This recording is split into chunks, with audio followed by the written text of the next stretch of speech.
Malampusong gimontar sa Barangay Fatima Local Government Unit ang 50 ka mga CCTV camera sa basinidad nga nasakupan sa mong barangay. Sulod sa Barangay Hall, makita ang dakong monitor asa kuha niini ang footage sa mga lugar asa nakamontar ang CCTV. Gibutsyag ni Kapitan Renante Curit nga kini alang sa pagpahugot sa seguridad ug pagmonitor sa palibot aron mabatukan ang unsamang kriminalidad ug makatabang sa ipahigayong investigasyon sa kapulisan. Maigi ito nga 24/7 nga mata nakatutok.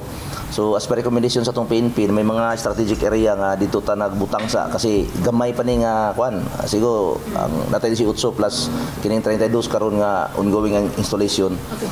Napatay mga kuan, napatay mga tower gi-establish katong 360 degrees. Murag drone siya mo operate pag kuan mas dako ay tabang.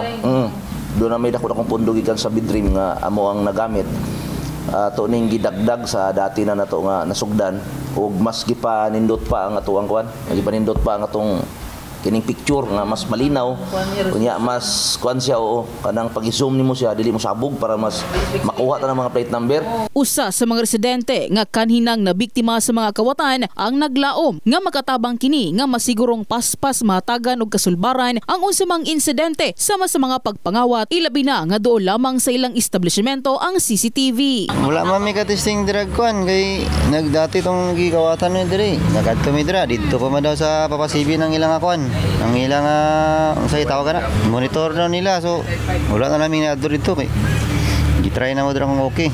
Nahimong mapasalamaton usab ang pipila ka mga ordinaryong residente sa Barangay Fatima mahitungod alang kanila o sa kini ka maayong pamaagi aron mabantayan ang palibot. Para mo na sa mga kuan try na ko tong sa kapulis abot naman daw na dito bikas layo ang ginagawa na. Pero okay man na ingana. Oh, okay kayo na ma'am kay para mabalanon sa mga kuan diri sa kuan barangay nato. Pwede magkuan kay kung wala CCTV di makakuan para makita gyud ba kung sayon mahitabo. Plano sa barangay nga dugangan pa mga CCTV sa mga sununong bahin sa ilang lugar o ginahimuan na og pamaagi nga mamahimong konektado kini sa ibutang nga mga monitor sa Police Station number 7. So sa karon pa lang daghan namig na resolve nga kuno kanang mga banggaanay nga hit and run labi na sa public market nato. Masundan man namo kay ang mga exit point nato katong entry point naman tay kuan dito. So tanaw na ko kung bisag maabot lang mga 120 ka CCTV nato. Ang Barangay Fatima murag halos makita na namo kung gusto namo tanawon usabay mga panghitabo. Abot ni sa 39.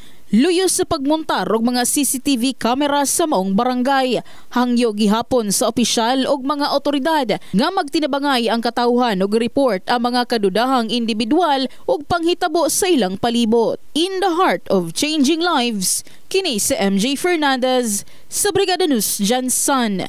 Brigada News.